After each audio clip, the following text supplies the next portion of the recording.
Kalau kita tengok pelabur atau investor yang ada emergency fund dengan yang tak ada emergency fund. Yang tak ada ni bila market tak teratur ke macam market negatif kan. Ramai lah akan contact saya balik. Kenapa negatif? Jadi bila ada perkara-perkara yang mendesak je, dia akan keluarkan lah balik. Tapi malam ni saya nak bawa satu konsep kita panggil C konsep lah. S2 stand for sinking fund.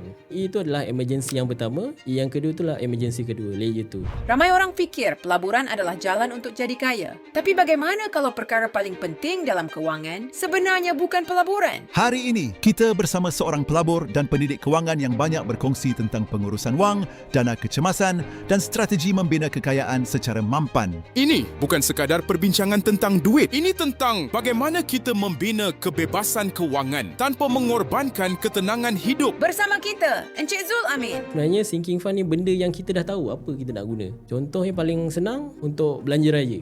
Bila kita dah ada sinking fund, kita dah boleh move to emergency fund yang pertama.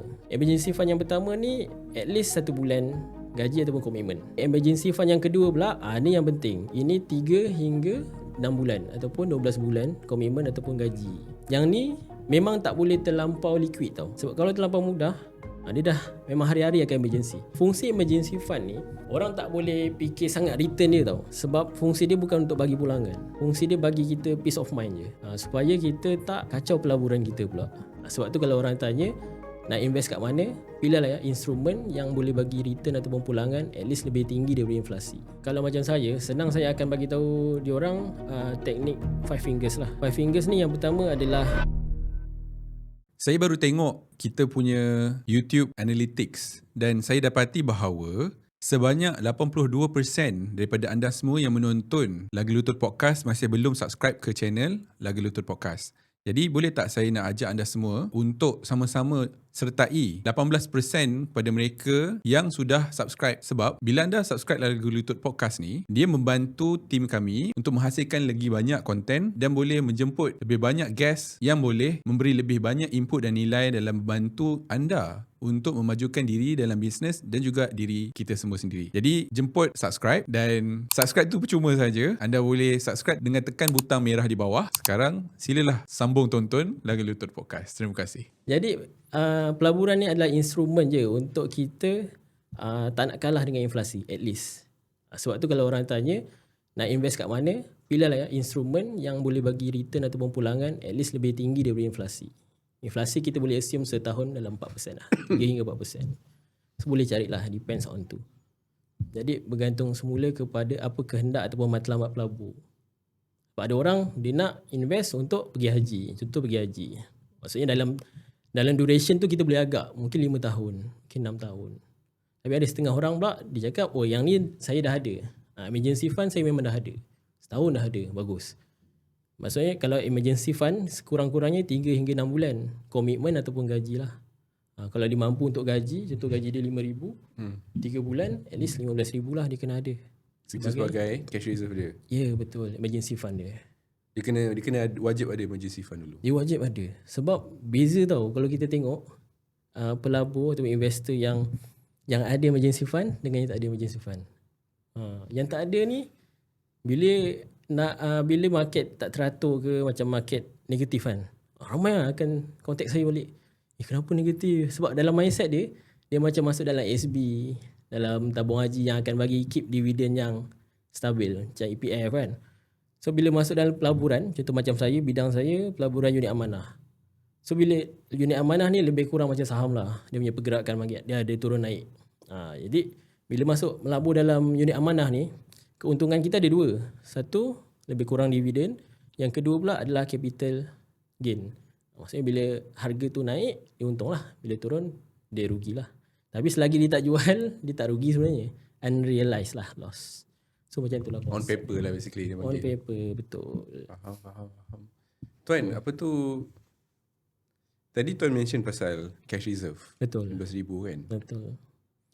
Kalau orang tu memang dia suka sangat nak melabur, Betul. nak tunggu RM15,000 tu lama tu Lambat sebenarnya. Lama Faham? sebenarnya. Macam saya lu. Kan? Tu ada orang macam tu saya kan. Tak tahulah silap ke betul ke kan. Okay. Saya jadikan credit card jadi saya punya cash reserve. Okay, faham. Maksudnya dah apply, dapatlah contoh credit card tu nilai dia RM10,000. RM10,000 kan. So dah ada lah cash reserve RM10,000. Betul. Tinggal nak guna je lah. Lepas tu whatever yang ada duit tu dah boleh dah guna untuk invest. Betul ke cara macam tu? Ada betul, ada kurang betul kat situ. Sebab kad kredit ni kita tak boleh anggap tu duit kita.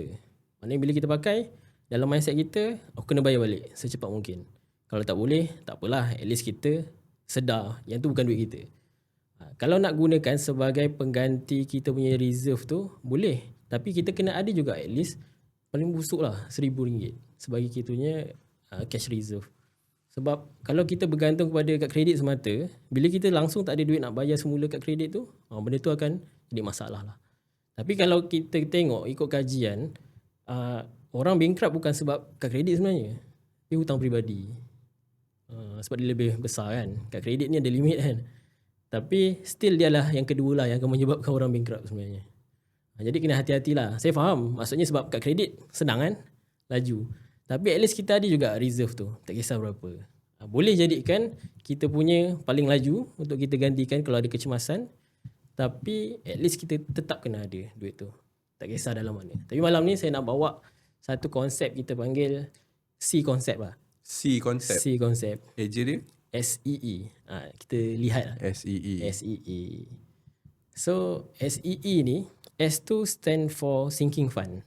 Okay. Okay. Lepas tu yang kedua E tu adalah emergency yang pertama. E yang kedua tu lah emergency kedua, layer 2. Jadi sinking fund ni, saya mula dengan sinking fund. Sinking fund ni ramai orang tak perasan tau. Bila saya borak dengan prospek atau klien saya, dia orang pun rasa macam apa benda sinking fund ni kan? Untuk belanja dapur kan sebab sinking kan. Tapi sebenarnya tak. Sebenarnya sinking fund ni benda yang kita dah tahu apa kita nak guna. Contoh yang paling senang untuk belanja raya. Tiap tahun kita dah tahu dah. Memang aku akan raya kan. Kita orang Melayu, memang orang Islam memang akan tempuh fasa raya tu lah. Jadi kebanyakan orang kalau tengok dekat berita ke ikut kajian bank negara ke apa, memang kita akan nampak kadar peningkatan orang buat pinjaman peribadi adalah pada waktu musim perayaan. Sebab apa? Tak ada sinking fund. Sinking fund ni patutnya kita dah prepare daripada awal. Bila sampai raya je, kita akan pakai benda tu. Memang untuk dihabiskan. Tak perlu simpan-simpan. Tapi dah tetaplah untuk tu sahaja. Dia tak sama dengan emergency fund. Emergency ni emergency sahaja. Bila kita dah ada sinking fund, kita dah boleh move tu emergency fund yang pertama. Emergency fund yang pertama ni at least 1 bulan gaji ataupun komitmen. Kat mana nak simpan? Tempat yang high liquidate lah. Tinggi kadar kecairan dia, senang nak ambil. Contoh dalam bank ataupun touch and go e-wallet ke. Benda yang laju lah boleh ambil. Touch and go e-wallet Boleh. Yang apa? Yang apa? Go wallet? Lebih kurang. Untuk kat situ. Dekat Shopee Pay pun ada kan? Shopee Pay Dia ada Shopee Wallet yang Money Plus. Betul. Tapi saya tak berani lah tu. Oh ya ke? Sebab dekat tu platform untuk shopping kan. So tendensi untuk kita pergi ke shopping tu tinggi. Betul juga Sebab environment tu adalah fungsi dia kan. Dia nak mudahkan orang berbelanja. Tu tapi salah satu cara lah. Itu emergency fund yang pertama. Tapi emergency fund yang kedua pula, ni yang penting. Ini 3 hingga 6 bulan ataupun 12 bulan komitmen ataupun gaji. Yang ni nak simpan kat mana? Ni yang penting. Yang ni memang tak boleh terlampau liquid tau. Tak boleh terlampau mudah untuk kita keluarkan. Reason dia apa? Sebab kalau terlampau mudah, dia dah memang hari-hari akan emergency. Kita bila pergi jalan je nampak macam boleh pakai dulu duit ni kan. Sebab tu kalau macam saya punya company saya yang saya bawakan ni, dia ada satu money market fund tau. Kat sini kita boleh dapat macam-macam faedah. Salah satu dia dividen ni setiap bulan. Lepas tu dapat free takaful sekali. So kat sini kenapa saya rasa sesuai? Sebab bila kita nak keluarkan tu, dia ambil masa 1 hingga 2 hari bekerja. Orang akan rasa macam, kenapa lambat? Tapi itulah fungsi dia. Kenapa dia lambat sikit? Sebab bila kita rasa macam, 1-2 hari lah nak baru boleh keluarkan kan. Jadi malas lah. Nanti at least dia terkumpul kat situ. Itu fungsi dia. Tapi kalau memang terdesak, kita boleh plan lah benda tu kan. Itu yang pertama. Yang kedua mungkin ASB. Yang ketiga tabung haji. Ni memang fungsi emergency fund ni, orang tak boleh fikir sangat return dia tau. Sebab fungsi dia bukan untuk bagi pulangan. Fungsi dia bagi kita peace of mind je. Supaya kita tak kacau pelaburan kita pula. Sebab bila saya punya investor ataupun klien-klien saya, bila saya tengok, saya perhatikan orang yang tak ada emergency fund ni, tendensi untuk dia keluarkan pelaburan itu sangat tinggi. Sebab dia tak ada backup plan kan. Jadi bila ada perkara yang mendesak je, dia akan keluarkan lah balik. Tapi pelaburan sebenar dalam equity ataupun dalam pasaran saham, kita perlukan masa lah untuk kita nampak compounding effect tu. Tapi kalau terlampau cepat keluar, tak nampak hasilnya. Dan end up dia akan salahkan, kalau macam saya konsultan, dia akan salahkan konsultan lah. Dia akan salahkan instrumen. Tapi whatever pelaburan sekalipun, tak kisahlah saham ke, global ke, equity ke, tetap sama dia punya isu dia. Sebab dia tak tahu apa matlamat pelaburan dia. Sebab tu saya suka tekankan lah. First time saya akan jumpa prospek saya ataupun klien saya akan cakap dulu, Encik melabur untuk apa? Kalau saya tahu apa keperluan dia, saya boleh suggest apa yang sesuai. Selalunya orang jawab apa soalan tu? Biasanya yang paling semua orang akan lalui adalah retirement lah. Dan itu pun paling senang kita nak grow money. Sebab kita ada masa yang lama untuk retire. Tapi ada setengah orang pula fikir, mindset dia lain pula. Dia fikir macam, lambat lagi lah nak retire kan. Tapi kalau aku mati macam mana? Biasa, itu ayat biasa. Tapi berbalik semula lah. Ada juga yang retirement, dia dah ada. Dia tak nak mula yang tu, dia nak mula yang lain. Sebab dia ada KWSP. Ya, betul. Tapi sebenarnya, saya pernah tanya seorang klien saya, mula dia cakap macam tu. Cakap tak nak, aku dah ada EPF kan, KWSP. Waktu bersara nanti ada sekian. Dia dah kira. Terus saya cakap dengan dia, pernah kira tak berapa lama duit KWSP tu boleh bertahan? Berapa pencen bulanan yang kau boleh dapat? Dia pun terdiam. Sebab dia tak pernah kira berapa lama duit tu boleh bertahan. Kalau kita mati awal, duit tu kita sempat guna, okey lah. Tapi kalau kita panjang umur, tak mati-mati, tapi duit tu dah habis dulu. Tu macam mana pula isu dia? Tu paling penting retirement lah. Tapi still bergantung kepada keperluan pelabur juga. Kalau yang pertama retirement, yang keduanya macam mana? Kalau macam cuti ke? Jalan. Kalau macam saya, senang saya akan bagi tahu diorang teknik 5 fingers lah. Okay. 5 fingers ni yang pertama adalah emergency tadi. Yang kedua adalah opportunity fund. Ataupun dalam ni akan ada semua travel, pelaburan dan sebagainya lah. Terpulang nak buat rumah ke, nak pergi haji, balik hari ke. Semua kat nombor 2. Nombor 3 retirement. Nombor 4 adalah takaful ataupun insurans. Yang kelima adalah kita punya wasiat lah. Kalau kita tak sempat nak guna, ke mana harta kita akan disalurkan. Tapi biasa orang tak ambil peduli pun yang 2 terakhir ni. Jadi saya fokus pada 3 yang pertama je. Biasanya klien saya memang akan ada 3 tabung ni dalam diorang punya portfolio. Jadi dia dah cover untuk emergency. Macam tuan cakap tadi kan. Contoh dia tak ada lagi emergency fund. Tapi dia rasa macam, kalau aku tak mula sekarang, nak tunggu 15,000 tu bila kan? Nanti aku terlepas lah peluang market kan. Jadi saya tanya dia, berapa monthly selepas dia settlekan semua komitmen dia, berapa lebihan dia? Yang memang dia tak akan kacau, dia tak kisah pun kalau habis. Contoh 300. So 100 kita akan pergi dekat yang pertama emergency fund, kedua dia punya opportunity fund dan retirement plan. Dengan plan. Yang tu semua ada location dia lah, kat mana kita nak salurkan. Jadi bila dah ada 3 basic ni, whatever instrument yang kau nak pergi pun tak kisah. Sebab yang basic ni kita dah ada. Kalau terus kita pergi pada yang volatile macam Bitcoin, macam yalah kripto kan, kripto ke apa-apa instrumen yang lebih laju, tapi kita tak ada basic. Memang kita boleh dalam satu hari boleh dapat berpuluh persen kan return, tapi dalam masa yang sama dia boleh junam semula dan dia hilang segalanya lah. Jadi sampai ke saya pernah jumpa, sedih tau sebab orang kita sendiri umur dah dekat 50 tapi masih lagi tak ada pengurusan kewangan yang betul, financial literacy. Jadi benda ni pada saya lah personally patutnya diajar daripada sekolah rendah, diterapkan kan, dibagi pendedahan, exposure sampai ke sekolah menengah sampai ke universiti. Barulah kita punya masyarakat kita akan berubah lah, kita akan nampak perbezaan tu. Macam sekarang pun masih lagi bergelumang dengan isu yang sama, pusing-pusing tunggu gaji kan. Itulah masalah ni. Saya pun sendiri rasa menyesal lah. Antara penyesalan saya, dulu waktu zaman saya belajar, saya tak tahu pun investment.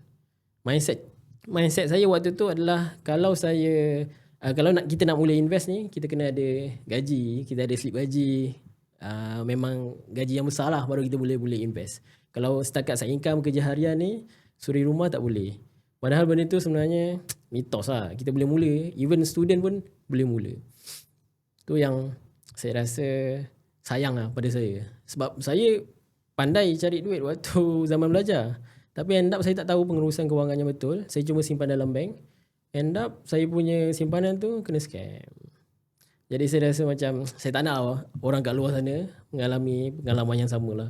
Sebab rugi kan.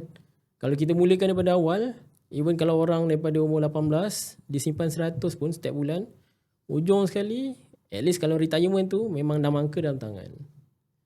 Tapi kalau tak mula, dia rasa macam orang ni kalau nak simpan, walaupun simpanan tu untuk diri dia sendiri, tapi bila kena menyimpan, dia dengan simpan je dia tak nak. Dia rasa macam dia nak enjoy kan semua. Padahal duit tu untuk dia. Tapi bila spend dia suka. Itulah yang kita kena betulkan lah. Okay, tadi kita nak tanya balik berkenaan dengan cash reserve tadi kan. Okay. Kalau orang tu ada hutang Okay. 30,000 lah contoh hutang dia. Okay. Macam mana dia nak ada cash reserve tu?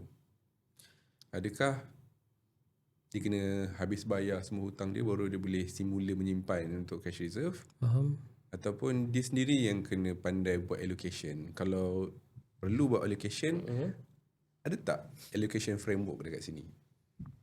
Pada saya personally, sepatutnya kita boleh mula dengan 70% untuk cash reserve dia. 30% tu habiskan kita punya hutang tu sikit-sikit. Tapi kena ada, macam tuan cakap tadi lah, kena ada framework, timeline dia. Bila kita target untuk habiskan hutang tu. Sebab hutang ni kalau dalam Islam pun wajib bayar kan. Kalau dalam surah Al-Baqarah tu pun satu muka tu penuh cakap tentang hutang sahaja. Jadi kita nampaklah kewajipan hutang kat situ kan. Tapi kalau memang betul-betul tak mampu, kita boleh pergi pada saluran yang betul lah. Contoh AKPK. Ya kan? Organisekan berapa bayaran yang kita perlu bayar. Tapi pada saya kena juga ada simpanan tu. Sebab simpanan ni daripada segi psikologi tu dia akan tambah confidence orang tu. Lagi kalau kita seorang lelaki, suami, ayah kan. Kita rasa langsung tak ada simpanan. Kita rasa memang hilang lah confidence tu. Nak bercakap dengan orang pun rasa inferiority complex tu sangat tinggi. Dia rasa macam tak berapa yakin nak menyuarakan pendapat dia. Sebab tak ada benda yang paling basic kan di simpanan. Itulah pada pandangan saya. So basically simpan 70%. Betul. Cash reserve 30%. Bergantung pada So bila keadaan nanti let's say dia dah tak pastilah mana sampai dulu. Tapi Okay. kalau ikutkan arrangement ni nampak gaya cash reserve sampai dululah. Betul. So kalau cash reserve sampai dulu, adakah selebihnya tu dia tetap dia just perlu bayar hutang ke? Ataupun 70% yang dah disimpan yang dah cukup jadi cash reserve tu dibawa pergi buat pelaburan pula? Itu bergantung pada tengok juga hutang dia. Hutang dia tu kalau kadar interest dia sangat tinggi, contoh macam kad kredit 18% setahun, tinggi tau. Jadinya kalau dia invest bagi pulangan setahun berapa? Contoh yang purata paling tinggi lah, kalau secara logiknya pun mungkin 6-7%. Kalau dalam equity kan, dalam pasaran saham. Still tak boleh lawan lagi kad kredit tu. Sebab saya pernah mengalami situasi yang sama. Saya rasa macam aku nak habiskan hutang dulu ke aku nak terus invest. Bila kita invest, kita rasa macam aku dah berjaya ni, aku dah invest kan. Tapi sebenarnya bila saya borak dengan orang yang lebih senior daripada saya dalam industri ni, kewangan, dia kata tengok return dia. Return dan interest tu mana lebih tinggi. Kalau kad kredit tu jauh lebih tinggi, so kita tak perlulah buang masa dekat invest. Sebab kalau kita kumpul 5 tahun, 6 tahun pun still tak boleh beat lagi yang ni. Sebab dia ada penalty lagi, dia ada charge lagi. So fokus pada habiskan hutang ni dulu. Tapi kalau hutang tu macam hutang rumah, tak perlulah habiskan. Sebab tak berbaloi pun. Kenapa pula tak berbaloi? Sebab panjang lagi masa dia. Oh. Kalau kita habiskan awal pun tak banyak beza.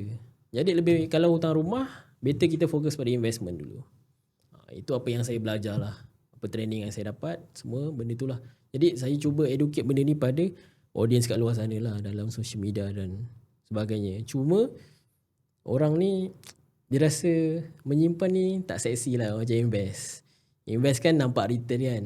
Bila return, kalau tuan perasan lah, kalau dalam unit amanah punya pelaburan, sekarang ni tengah booming tau. Memang fasa dia tengah menaik. Lepas tu ramai lah kalau dekat thread tu penuh lah orang post screenshot untung dia. Tapi kalau kita orang sebagai consultant tak boleh tahu nak post macam tu. Sebab benda tu menyalahi lah. Nanti takut ada orang kat luar sana ingat, kalau invest dalam unit amanah ni memang confirm akan untung macam ni. 30%, 100%. Ada, tapi tengok berapa lama orang tu invest dan macam mana cara dia invest. Kalau invest sekali je, contoh dia invest 1,000. Lepas tu dia expect nak 100%. Tapi kalau 100% daripada 1,000 jadi berapa? Baru 2,000 kan. So penting juga kita punya capital tu, kita besarkan capital kita. Itu pun antara strategi untuk kita melabur lah. Bila dah cukup tadi emergency, nak move to investment, kena tengok juga cara kita invest macam mana. Tak boleh kita mengharapkan macam tu. Macam hari tu emas tengah naik kan. Emas naik, semua orang pergi kat emas. Emas ni lah kita kena simpan emas, memang semua dalam emas. Tapi bila emas turun, senyap lah semua tu. Sebab tu kita, kalau dalam betul kita punya asset allocation untuk portfolio kita, emas tu paling banyak 20% saja. Itu memang dia punya rule of thumb lah. Tapi kalau nak ikut tak ikut tu terpulang pada individu lah. Tapi suggestion saya yang saya amalkan sendiri pun macam tu. Kalau emas 20% lagi 80, macam mana nak allocate? Pecah-pecahkan macam tadi lah, ikut rule of thumb tadi. Yang paling agresif tu at least kena Kalau tadi 20%. Ikut umur lah basically. Ikut umur. Faham?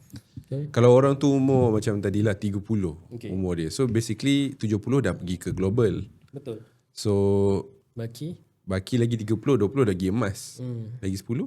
Lagi 10 dia punya reserve tadi lah. Reserve Cash lah. emergency tadi. Tapi Emergency dalam platform pembelian saham tu. tak, itu maksud saya seluruh aset dia lah. Jadi macam dia mesti kena ada, dia mesti ada cash in hand juga kan? Betul. Tu yang saya cakap tadi. Tadi emergency Cash in hand disimpan dalam bank, cash in hand dalam platform investment tu. macam saya punya platform ni. Yalah. Memang akan ada lah. Fungsi dia untuk apa? Sebagai peluru kita. Itu. Berapa persen? 10%? Iaitu pecahan terpulang pada orang tu. Ada orang ni tak nak pun dalam tu. Maksudnya dia dalam 70 tadi tu lah. Betul. Faham. Jadi bergantung pada orang tu sendirilah. Sebab bila market jatuh, daripada situlah kita akan masukkan sikit-sikit dalam equity fund. Faham. Baru kita akan dapat pulangan yang ni lah. Tapi kebiasaannya kalau orang kat luar sana dia rasa konsultan ni macam ambil duit dia tau. Padahal kita tolong managekan je. Dan satu lagi dia ingat kita konsultan yang trade untuk dia pula. Tu dah salah lah. Sebab kita dalam unit amanah saham ni, kita ada fund manager yang profesional lah. Dia orang memang ada certificate dalam charting semua. Dia orang yang akan uruskan. Dia orang memang background memang dalam banking, dalam trading. So dia orang akan buat market outlook, buat market review, dan kemudian dia akan bagi info kepada konsultan. Konsultan pula akan salurkan kepada para pelabur lah. Itu fungsi konsultan. Kalau ada masalah apa-apa, rujuk pada konsultan. Tapi bukan konsultan yang uruskan pelaburan tu. Orang suka, kalau saham orang suka buy call lah. Boleh tak saya bagi duit, awak tolong laburkan. Saya pernah dapat offer macam tu. Saya memang tak berani ambil lah. Sebab benda tu sangat-sangat berisiko. Dan salah lah kalau daripada segi kita panggil Suruhanjaya security kan. Benda tu sangat bahaya lah. Dia menyalahi etika sebagai inilah konsultan. Faham. Tuan, kira daripada cerita Tuan, saya nampak Tuan ni lebih ke arah consultant instead of retail investor. Betul ke? Betul. Sebab pada saya, ikut pengalaman saya dan pemerhatian saya, tak semua orang sesuai melabur. Sebab mindset dia orang, macam saya cakap tadi, dia orang nak cepat untung, nak cepat kaya. Tapi daripada segi, bila saya jadi konsultan, saya boleh nasihatkan dia orang tau. Dan saya tak perlu charge lebih pun. Sebab saya dah ada commission saya sendiri. Jadi, tapi bila dia orang gunakan konsultan, dia akan dapat semua info-info tu free saja. Saya dan kami konsultan akan salurkan pada dia orang. Tanya je apa pun. Tapi kalau orang tu invest sendiri, tak ada masalah. Saya pun invest juga. Saya pun trade, saya pun ada saya punya CDS account saya sendiri. Tapi benda tu perlukan masa. Dan saya perasan kalau orang yang bekerja, makan gaji, dia takkan ada masa yang betul-betul banyak untuk dia monitor pelaburan dia. Ada, tapi jangan semualah. Sebab kita kena, pada saya yang paling mudah unit amanah saham lah. Kalau nak go for ni. Tapi kalau ada juga macam saya punya klien yang go for Wahid Invest ETF kan. Tapi terpulang kepada risk appetite masing-masing. Tapi daripada kita pilih-pilih mana yang bagus, why not kita diversify je kita punya pelaburan kita. Jadi kita tak terlepas pun peluang tu. So, yang tuan cakap contoh tuan banyak berapa peratus tuan dekat global tuan punya ni? Tadi 70%. 70%. Tapi 70 tu maksudnya tuan melalui unit trust tu lah, bukannya retail punya invest. retail pun sama. Termasuk sekali lah. Masuk invest apa orang kata CDS tu lah. Masuk tu. Jadi disebabkan tu saya nak tanya tuan satu lagi soalan. Okay. Tuan consider diri tuan sebagai swing trader ke value investor? Dulu saya sangat-sangat suka intraday tau. Oi lagi. Saya tak boleh Clicker. dulu. Betul. Trade clicker. Betul. Saya tak boleh lama. Saya rasa macam kenapa nak lama kan? Sebab saya mula dengan technical analysis. Dulu saya rasa macam kenapa nak baca news. Tapi bila makin kita berusia kan, kita belajar daripada ramai orang, saya fikir kalau untuk pasaran saham, kita tak boleh bergantung kepada technical semata. Sebab saham ni bergerak atas sentimen, atas minat pelabur kepada saham tu, counter tu. Jadi kalau ramai orang minat counter tu, dia akan naik lah. Jadi bukanlah kita tinggalkan terus technical analysis, kita buat dua-dua. Tapi macam saya dah buat blueprint saya sendiri. Untuk klien saya share lah. Itu pun kalau dia orang nak lah. Tapi saya tahu sebab saya pun bekerja juga. So saya rasa kalau saya nak invest, saya tak perlu mencari lagi. Saya terus tengok balik saya punya blueprint dan saya mula daripada situ. Jadi saya tak mencari-cari lah. So saya punya SOP sendiri. Ada orang, counter mana best nak beli kan? Sekarang mana yang ni kan? Kalau macam saya akan tengok dulu step by step. Tengok dulu dia punya, apa orang kata, dia punya news dia, sentiment dia, dia punya financial report dia. Kemudian bila dah cukup, tak banyak sangat tau. Kalau terlampau banyak analisis, akhirnya kita tak buat pun. Kita tak beli pun saham tu. Bila dah cukup berapa point tu, untuk fundamental analysis, saya akan go to technical analysis dan saya akan terus cari setup saya beli terus. Tapi saya tak risau lah kalaupun dia negatif, tapi selagi mana saya punya technical analysis tu masih dalam tu, ada reason lah saya masuk. So saya akan biar. Kalau kena, dia akan kena limit sell tu. Kalau loss lah. Kalau profit. Dia beza tau. Dulu kita tak tahu benda ni, kita rasa macam tak boleh tidur. Duit aku macam mana kan kalau loss. Tapi bila kita tahu reason kenapa kita masuk, apa counter tu, apa company tu buat, apa dia punya revenue, dia bagi dividen ke tak, kat situ sangat-sangat beri ketenangan kepada kita lah. Pada saya, pelaburan ni emosi paling penting. Untuk duit, tak semestinya orang tu banyak duit dia boleh profit banyak. Sebab ada je orang biasa memang kerja biasa, dia kerja bengkel, bukan makan gaji pun, bengkel sendiri, tapi dia boleh grow dia punya investment dia dalam dia invest dalam PRS, Private Retirement Scheme, sebab dia fokus untuk retirement lah, sebab dia kata dia tak ada EPF. Tapi bila dia follow step kita, strategi kita, dia dapat lah apa hasil dia. Tapi bukan rushing. Kalau rushing memang tak boleh. Nak rushing, kena saham pun kena tahu selok-belok dia, macam fundamental dan technical, kena gabungkan dua-dua. Tak boleh bergantung pada satu. Dulu saya mengaku saya more tu, saya tak percaya fundamental. Saya nak cepat. Saya rasa technical kan. Satu saya intraday. Tapi sekarang kalau intraday pun at least 2-3 hari. Kalau tak boleh, saya rasa macam counter ni slow, sektor dia pun bukan sektor yang tengah booming sekarang. So saya stop dulu. Saya fokus benda lain dulu. Tapi kalau kita macam tadi tuan tanya kan, saya retail investor ke tak kan, macam dalam pasaran saham. Kalau saya mencari sangat dalam pasaran saham, saya timing market lah maksudnya kan, saya akan terlepas peluang tu lah. So dalam unit amanah ni, saya more to dollar cost averaging ataupun ringgit cost averaging kan. Saya tak kisah apa pun jadi pada market tu, tiap bulan saya masukkan. So benda tu sebenarnya tu memang globally tau. Teknik tu orang pakai, orang putih pun pakai untuk kita atasi masalah emosi dalam pelaburan. So whatever lah, kalau market tu tinggi ke rendah ke, kita tetap melabur dengan amount yang sama. Sebab end up kita akan averagekan cost per unit dia. Jadi end up kita akan, mungkin kita tak untung terlampau banyak, tapi kita still buat untung. Daripada kita tunggu, nanti tunggu rendah lagi market price kan. Lalu dia pergi tinggal lah. Lepas tu dah tinggi, kita rasa macam tertinggal daripada kawan-kawan lain kan. Kita masuk pula. Masuk ke atas, turun, rugi. Itulah konsep dia. Tapi ramai yang terlepas pandang. Dia rasa kalau tengah ni tunggu nak tunggu harga turun, harga rendah. Tapi bila harga rendah takut nak masuk. Bila harga tinggi patutnya tak boleh masuk, ataupun masuk tapi jangan semua amount yang dia ada, dia masuk pula. Dia FOMO lah kan. Dia nak untung juga, last dia rugi. Tu je sebenarnya kesalahan yang kita ulang-ulang. So sekarang tuan apa? Value investor. Value investor. Apa bestnya value investor? Apa bezanya value investor dengan yang lain? Value investor maksud tu macam mana value investor ni? Sebab saya Warren Buffett. Warren Buffett saya bukan value investor. Oh. Saya more Swing lah. Swing trader. Macam pegang dalam 3-4 bulan lepas tu nak jual. Betul. Saya tengok dulu benda tu boleh datangkan apa pada saya. Ada tak setup saya tadi technical? Saya tak tengok semata-mata fundamental tau. Saya tengok juga. Sebab saya tak boleh hold lama-lama ni. Kalau nak hold lama-lama, saya masuk unit amanah je.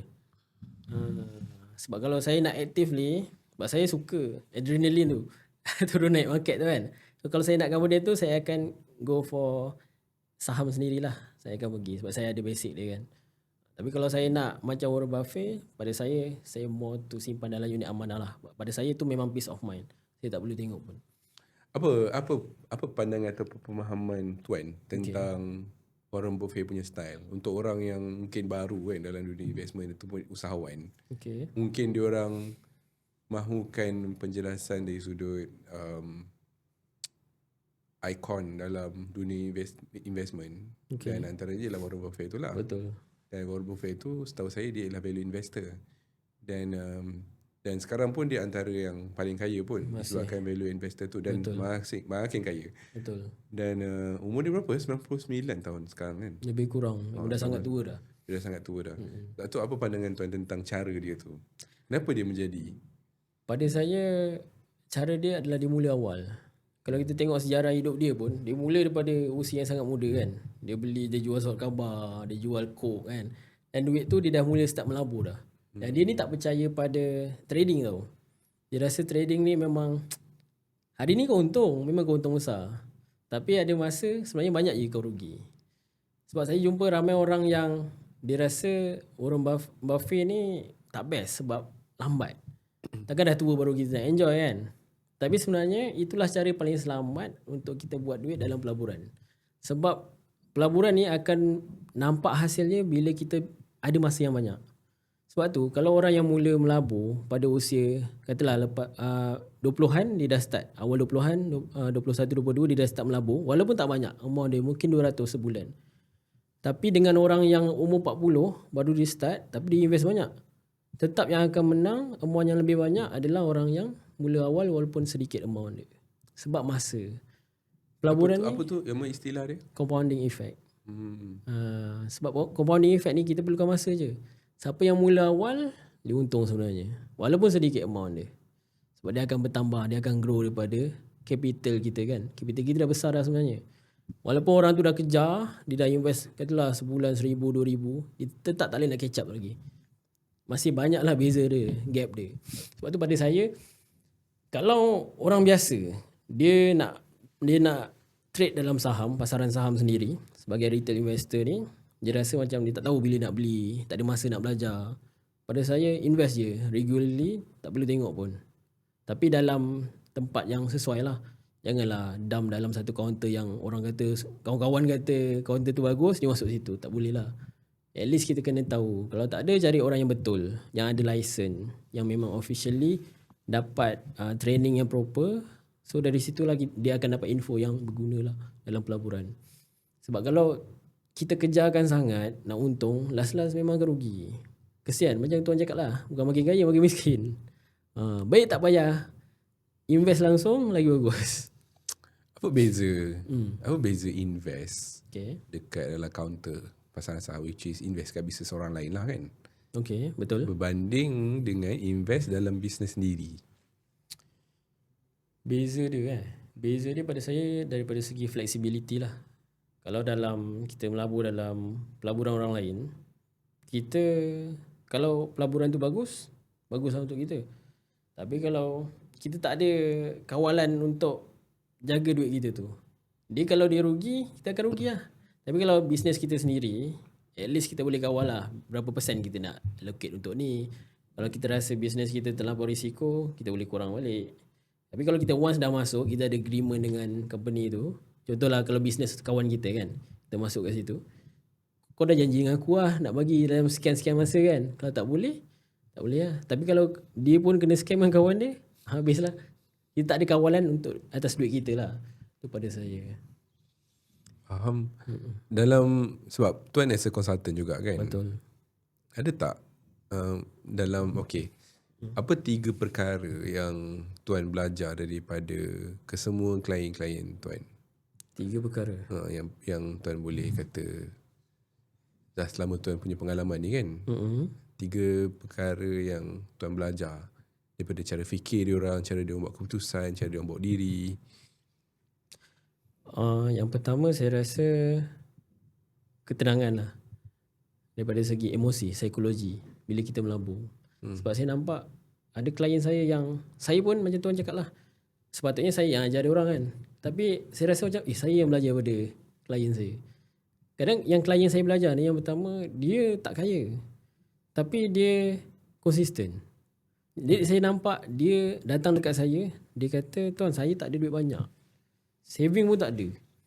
Jadi kita tahulah kalau saving tak ada, maknanya dia belum boleh mula melabur. Jadi saya cakap dengan dia, Tuan tak apa, simple. Dalam unit amanah kita ada satu fund ni memang khas untuk kita simpan. RM10 sebulan. Nak buka akaun RM10 saja. Tapi terpulang lah dia nak masuk berapa kan. So dia guna teknik level up tau. Level up ni, teknik level up ni simple je. Contoh dia boleh simpan sebulan RM30. Saya cakap dengan dia, okey Tuan, tahun pertama Tuan simpan RM30 je. Jangan banyak-banyak sebab kita tahu gaji dia tak besar, kemampuan dia tak besar.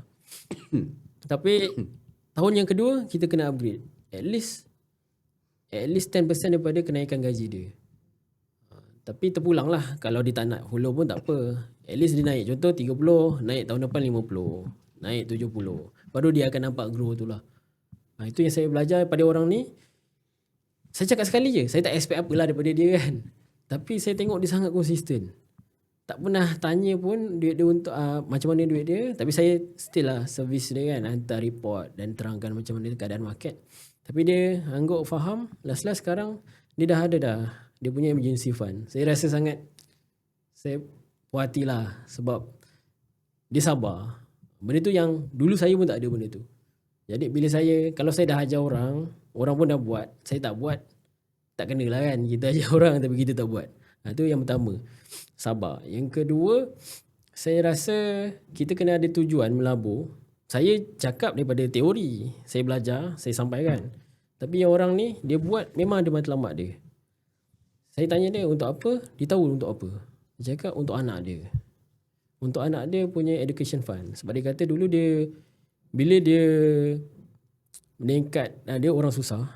Bila dia nak sambung belajar, dia tak ada duit. Mak ayah dia tak cukup duit untuk hantar dia belajar. Beasiswa pun tak dapat. Jadi dia tak nak benda tu ulang jadi pada dia.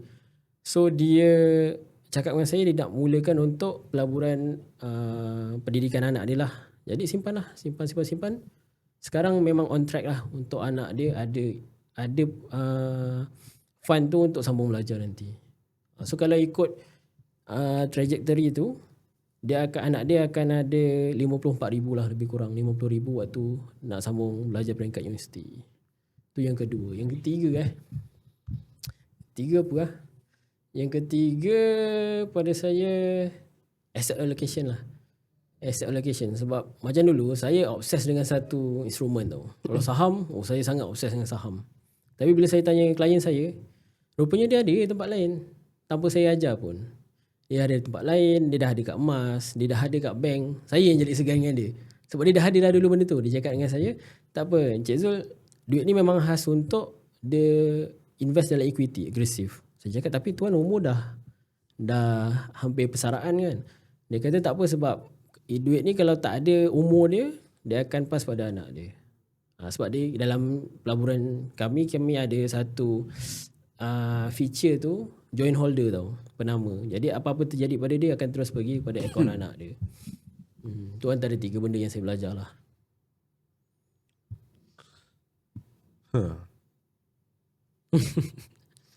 Menarik sebenarnya discussion ni sebabnya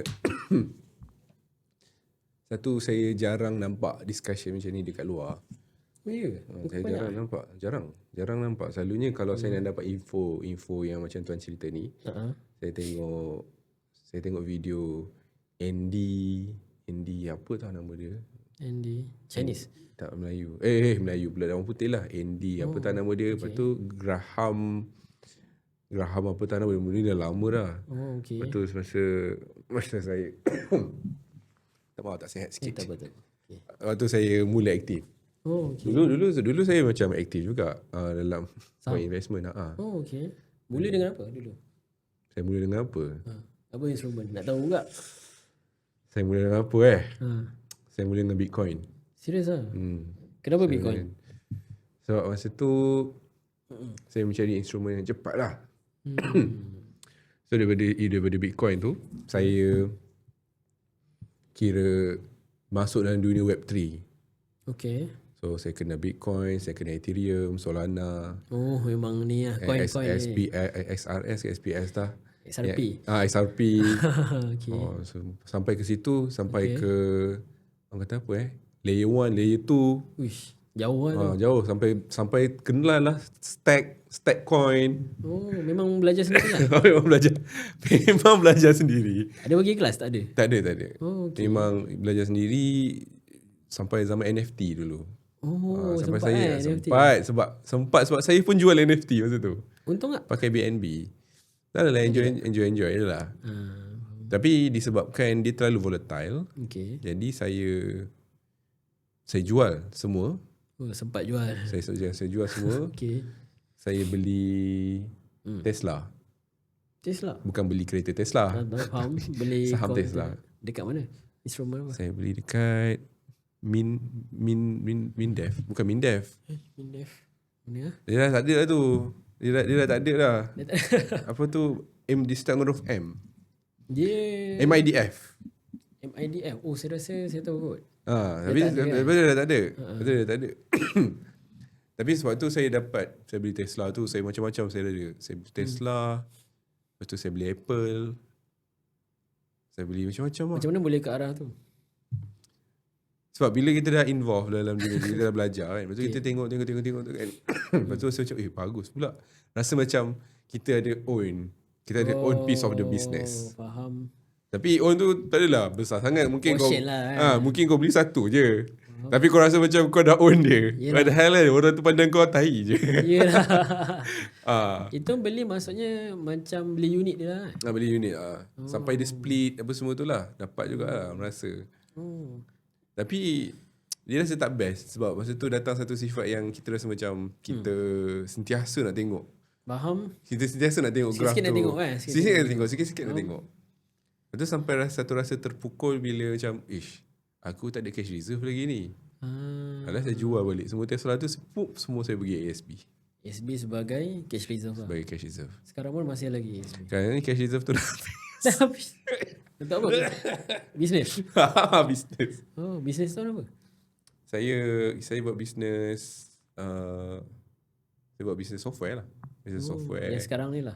Tapi sekarang ni dah tak ada dah. Bukan ada bisnes software tu. Tapi sekarang kita dah fokus ke podcast lah.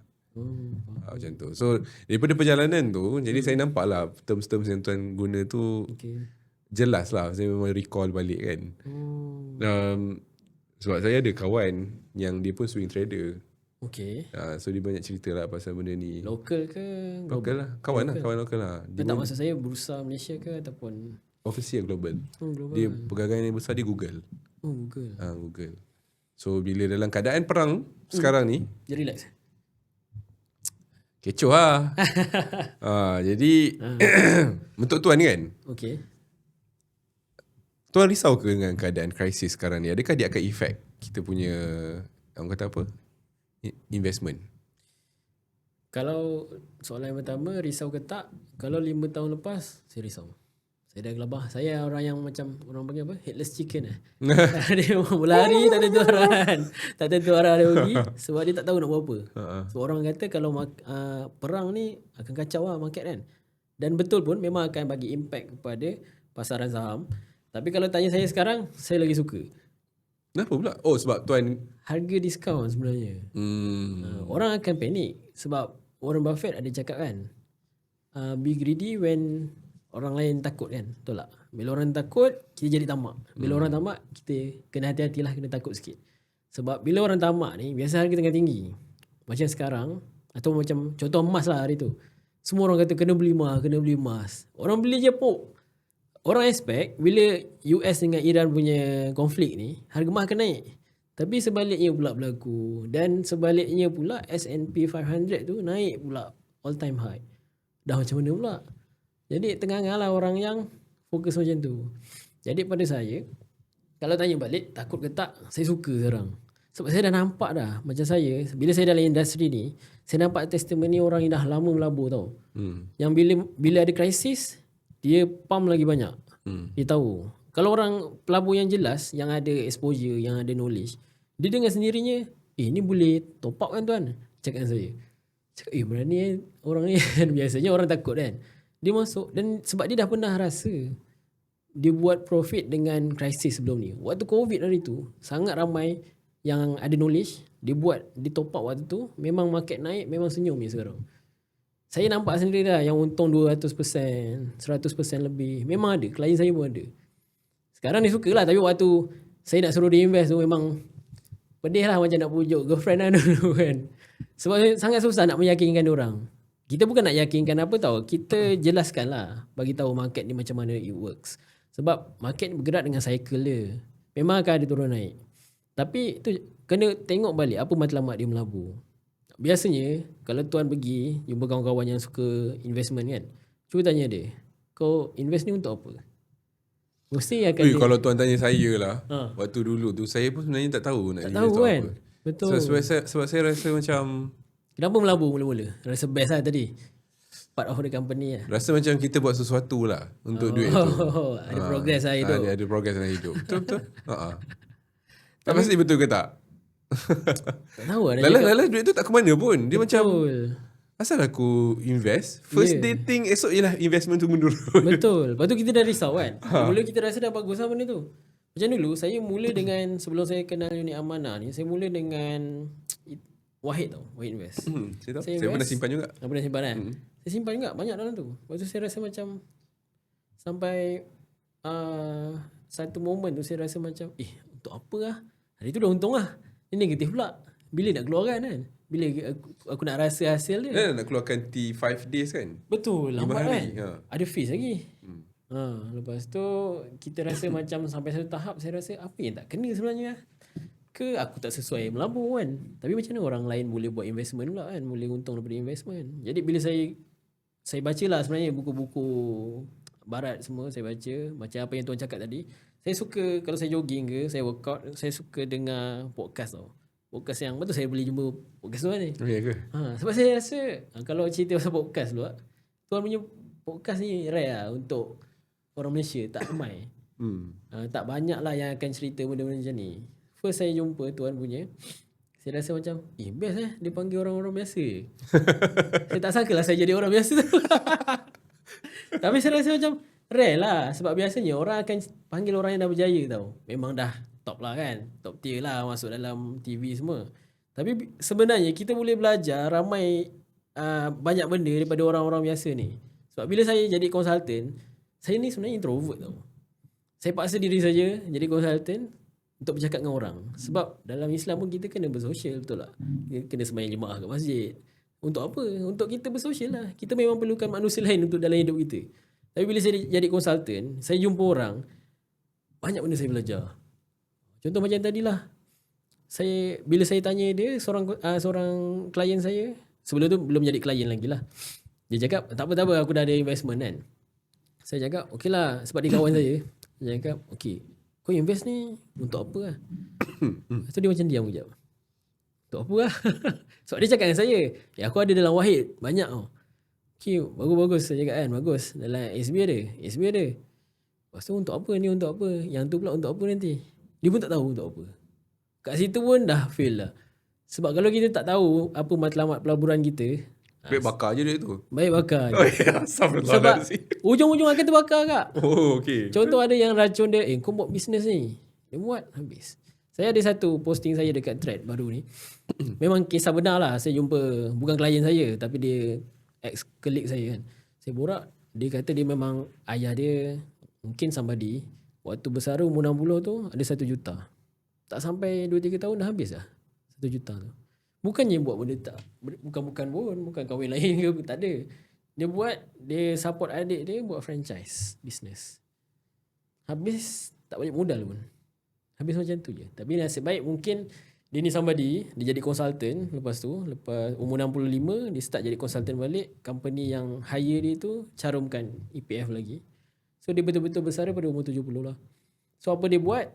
Dia allocate, itulah setengah dari EPF tu dia masukkan dalam pelaburan, dalam unit amanah. Itu macam real testimony untuk saya jugalah kan, untuk saya cerita pada klien saya yang lain. So dia akan makan daripada dividen saja. So dia dah buat retirement planning untuk dia. Retirement planning ni pun penting juga tau. Sebab ada kes memang saya jumpa umur 50 baru ada sekian-sekian je. Contoh umur dah 51, 50 dia dah keluarkan duit dah. Keluarkan dah habis dah. Beli motor baru, beli. Cakap pasal benda tu kan tiba-tiba saya teringat. Okay. Let's say lah kan. Jika direzekikan panjang umur. Okay. Kita dah berjaya keluarkan duit KWSP kita. Betul. Apa kita nak buat dengan duit KWSP tu? Duit KWSP, benda yang paling penting sekali adalah kita kena ingat duit KWSP tu bukan untuk kita habiskan benda yang bukan-bukan lah. Maksudnya KWSP untuk retirement kita. Untuk kita pakai bulan-bulan. Orang fikir bila bersara dia dah tak payah kerja. Kerja dia dah akan stop lah kat situ. Tapi sebenarnya income dia pun stop kat situ. Jadi duit KWSP tu dia patut buat allocation berapa setiap bulan dia boleh pakai dan nak pastikan duit KWSP dia tu bertahan sampai dia meninggal dunia. So kalau macam saya punya bidang, kita dah buat assumption lah based on kajian negara kan, dalam negara kita. Kadar jangka hayat orang Malaysia ni 20 tahun lah dia akan hidup selepas dia bersara. Contoh mungkin dalam 75 tahun. Dia bersara umur 55 sampai 75. So dia ada masa 20 tahun untuk habiskan duit tu. Contoh kalau duit tu boleh bertahan dalam 5 tahun je. Habis lepas tu dia nak buat apa? Tu yang kita nampak. Sebab kita punya negara pun dah menurun tau. Bukan menurun, meningkat jangka hayat dia. Oh, meningkat. Sebab kadar kesedaran pun dah tinggi. Macam muda-muda semua jogging. Betul tak? Aduh. Jadi trend kan? Aduh. Tapi trend yang bagus lah. At least sebab dia bagus dalam kesihatan. Mesti tak jogging ni. Mesti tak jogging lah. Saya pun tak jogging kan. Alamak. Nak konsisten tu susah. Tapi kalau kita tengok, orang Malaysia dah start jaga kesihatan dia. Jadi jangka hayat tu meningkat. Macam saya dulu belajar dekat Korea. Saya tengok orang tu sangat ramai. Dia dah macam Jepun lah. Jepun lagi kritikal. Tapi kadar kelahiran sangat rendah.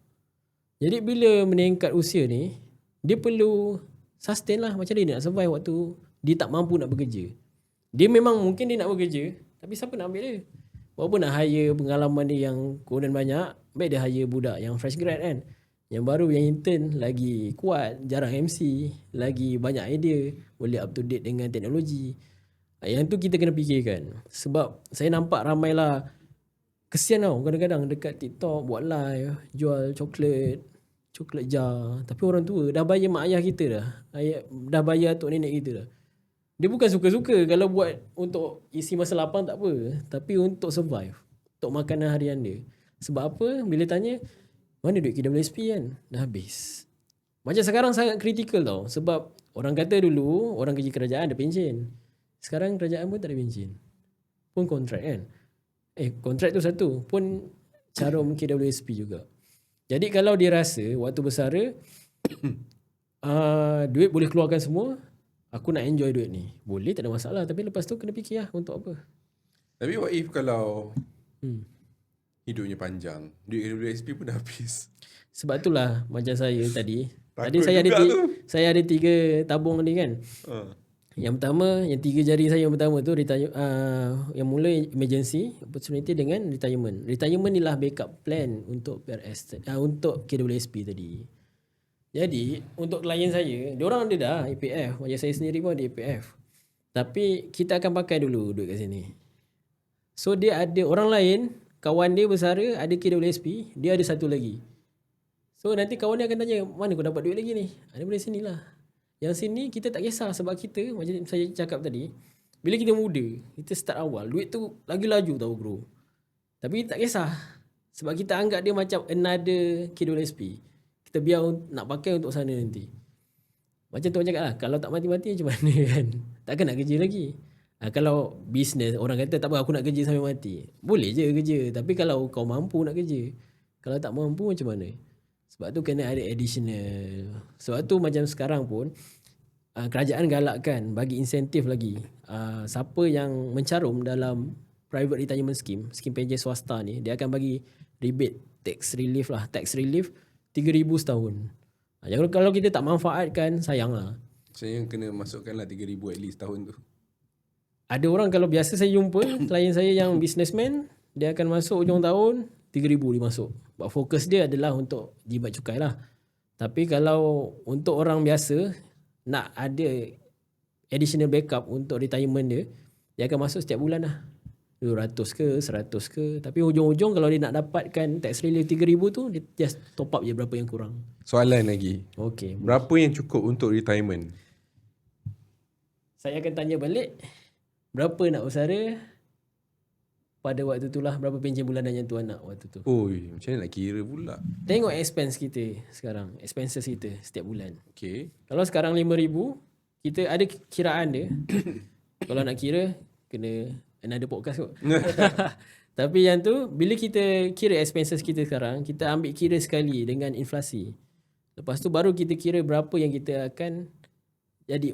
Contoh 5,000 sekarang, waktu bersara nanti, nilai dia bukan 5,000 dah. Mungkin jadi 7-8,000 dah. Sebab inflasi tadi. Jadi itulah yang kita kena ada. Darab dengan 20 tahun pula. 4,000 dan 20 tahun. Ada agak dalam 160,000. Betul. Itu at tak least. cukup. Tak cukup. KWSP pun tak banyak tu. Betul. Sebab kalau umur 50 dia dah keluarkan sikit, kan dah boleh buat sebahagian pengeluaran kan. Satu lagi, kalau orang yang bersara ni, scammer lagi elite daripada dia tau. Betul. Klien saya, umur 50, keluarkan duit daripada bank, keluar kena rompak. Ayuh. Sebab dia orang alert. Umur 50 pakcik ni mesti ni. Macam-macam bisnes datang, kawan-kawan datang. Macam yang saya cerita tadi. Habis 1 juta. Sebab kan dia tahu orang ni banyak masa duit tu kan. lah keluar banyak ads. Yeah. Sakit lutut punya iklan. Sebab sekarang dia orang ada data kan. Algorithm lah. Dia tahu umur berapa. Sangat bahaya lah. Jadi ada beza. Kalau macam saya tadi, saya akan kirakan terus berapa simpanan daripada untuk emergency, untuk opportunity fund dan untuk retirement. Last kali berapa pencen dia akan dapat nanti. So kalau dia tahu, dia relax je sekarang. Tak perlu pun kerja keras sangat pun. Bukanlah tak perlu kerja keras, bagus kerja keras. Tapi tak perlulah macam headless chicken tadi kan. Bila berlaku apa-apa perang ke, dia dah cemas. Tak boleh lah macam tu. Jadi kalau dia dah set up cantik macam ni, selebihnya ada duit nak buat apa, itu terpulang nak buat apa. Tapi yang basic ni, semua orang akan retire kalau panjang umur. Maksudnya kesilapan besar lah kalau guna duit retirement KWSP tu guna untuk investment. Tiba-tiba guna duit KWSP tu untuk belanja anak-anak. Itu sangat rugi ataupun, lah. Sebab ada orang kita business. nampak buat bisnes, buat majlis kahwin anak grand kan. Itu memang nampak ramai. Tapi lepas tu dah tak ada duit dah. Hidup macam mana masa tu? Tu lah, mungkin nak kahwin bini ada pencen kan. Allah Akbar. Tapi betul tuan, saya nampak sendiri. Ya. Saya pun rasa macam sedih lah. Saya pun macam mana nak tolong kan. Dia terpaksa lah bekerja sampai umur besaraan. Tu yang jadi Grab, jadi security kan. Oh ya, betul. Itu memang reality sekarang. Cuma kalau waktu muda-muda ni tengah kuat, kita cerita pasal retirement, dia orang memang malas nak dengar. Sebab rasa benda tu jauh lagi. Memang jauh lagi, tapi dia membuatkan saya terfikir sebenarnya. Yalah, terfikirlah. Oh, tadi kan kita cakap pasal investment global. Betul. Boleh ke tuan, ada 100% US ke ataupun ada China? Ada China juga. Berapa persen China, tak perasan?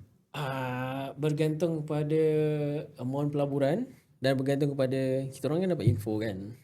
Macam insider lah. Itu lah. Dapat daripada family. Facing soalan dah ke arah tu dah ni.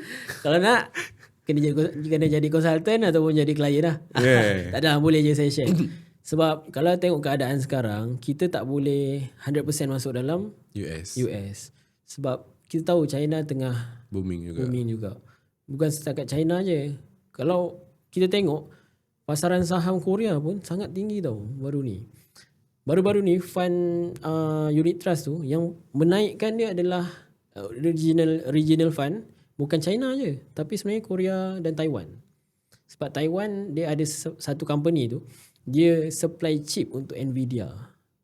Jadi Nvidia dalam US tapi sebenarnya dia yang naik. Oh ni nama dia apa? TSC. Yeah, oh tu. Mesti dah tahu. Ada tu. Dulu Warren Buffett pernah invest. Pernah invest Warren Buffett pernah invest, lepas tu dia jual balik.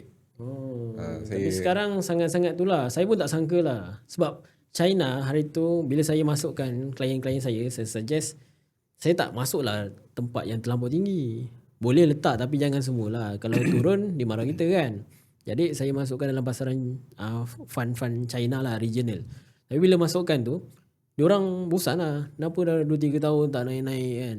Tapi bila naik awal tahun hari tu, memang sangat-sangat semua sengih lah. Semua nak screenshot, semua nak post dekat social media. Tapi ada kes juga klien yang keluarkan sebulan sebelum je benda tu meroket. Tak boleh cakap apa, kita dah nasihat dah benda ni untuk long term kan. Kalau memang fokus kita retirement, kenapa kita nak cemas sangat keluar awal kan?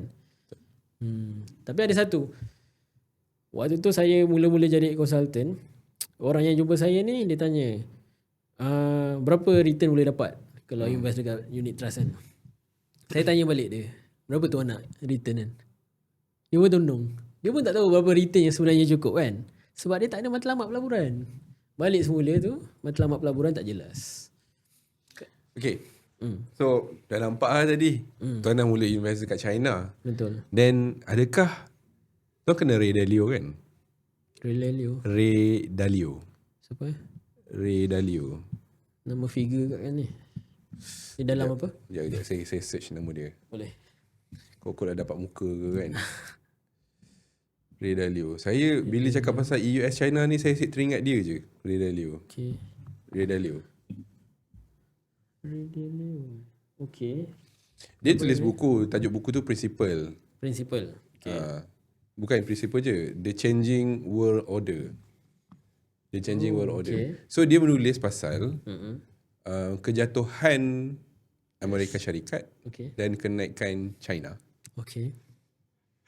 Dia dah macam ibarat, sebab dia dah bercerita waktu first dia cerita mula dalam ni Portugal contoh. Portugal naik, Portugal drop, lepas Portugal siapa? British naik. Sebab tu British jatuh. Kita ikut sejarah ni. Lepas tu British jatuh. Waktu British jatuh siapa yang naik? US naik. Yang ni US naik, dia dah sampai ke ambang. Dan dia nampak satu pattern. Setiap kenaikan empire tu 145 tahun. Oh, memang ada pattern dia. Dia ada pattern. So sekarang US dah di hujung 145 tahun. I see. Atau hampir. Okay. Dia macam dia dah ke arah tu dah. Kebetulan China pun tengah pick up. Jadi dia punya cara fikir dia jauh sikit lah. Jadi itulah yang saya nampak. Apa tu bila tuan cerita dah ada investment kat China sebagainya. Betul. So tapi saya ada tengok tak satu YouTube channel ni Profesor China Huang. Alamak. lupa nama dia kan. Itulah bila ni Dia pun boleh predict kan. Sebab dia kata ikut pattern je sebenarnya. Cumanya dia memang menjangkakan US akan jatuh selepas ni. Cumanya tak semudah itulah dia akan jatuh. Profesor Jiang kan. Dia kata akan jatuh tapi tak selaju yang kita sangka lah. Tapi Cuma persoalan dia ialah betul. Dia bagi balik soalan tu dekat pemikir lah macam kita kan. Pemikir macam kita. Siapa yang akan jadi the next empire kalau US jatuh? Israel ke atau China? Kalau macam saya setakat apa yang kita nampak lah secara luaran dia memang China lah kan. Sebab dia orang memang sangat ready lah daripada semua sudut. Macam kita tengok pun yang supply semua pun dia daripada segi ekonomi kan. Bukan sebelum perang pun. Sebelum perang dia dah mula. Dia dah mula bangunkan dia punya aset dia, teknologi dia. Kalau kita tengok EV pun semua daripada China kan. Banyak kereta EV China kat Malaysia. Apa dia? BYD, Zeekr, apa lagi Xpeng Xpeng tu Xpeng. ada sebutan dia, saya tak pasti. Tapi semua daripada sana. So, macam abang saya Dia dalam otomotif tau. Dia guru vocational, tapi dia salah seorang yang dia hantar ke China. Saya lupa wilayah apa. Tapi untuk dapatkan ni lah, dapatkan education tentang EV. Waktu tu belum booming lagi. Jadi bila balik, saya memang lias kat dia lah. Apa betul ke China tengah keadaan sekarang? Memang betul. EV dia orang memang sangat-sangat maju lah kat sana.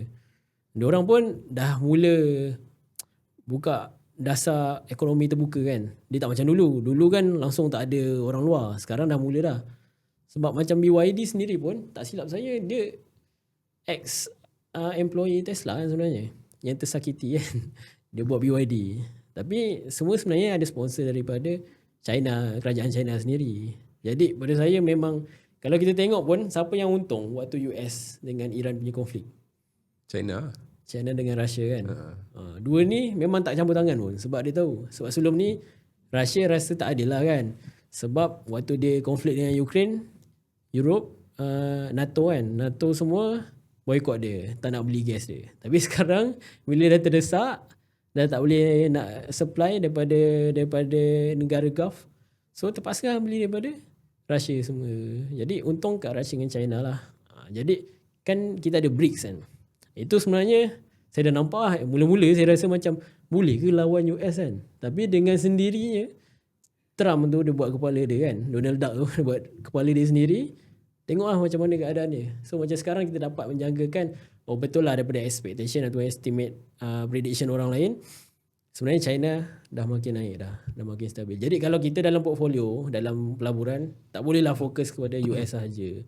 Jangan tinggalkan yang ni. Dan jangan juga tinggalkan lokal. Lokal pun sebenarnya tengah booming. Tapi kita tak perasan. Sebab yang lain ni lagi laju, kita tak perasan. Sebab ada orang tanya, untung lagi ke invest dalam lokal kan, bursa Malaysia? Sebenarnya untung je. Kita je tak perasan. Sebab ekonomi Malaysia pun sebenarnya stabil. Alhamdulillah. So itu pandangan saya. Okay tuan, so kita pun dah sampai ke hujung. Alah, Sekejap sampai lah hujung dah. Dah ganggu lah, member nak balik. Member nak balik dah. Okay tuan, so saya doakan semoga usaha tuan dipermudahkan. InsyaAllah. Semoga apa yang tuan hajati tercapai. InsyaAllah. Dan selamat Hari Raya. Selamat Hari Raya Aidil Adha. Assalamualaikum. Salam tu.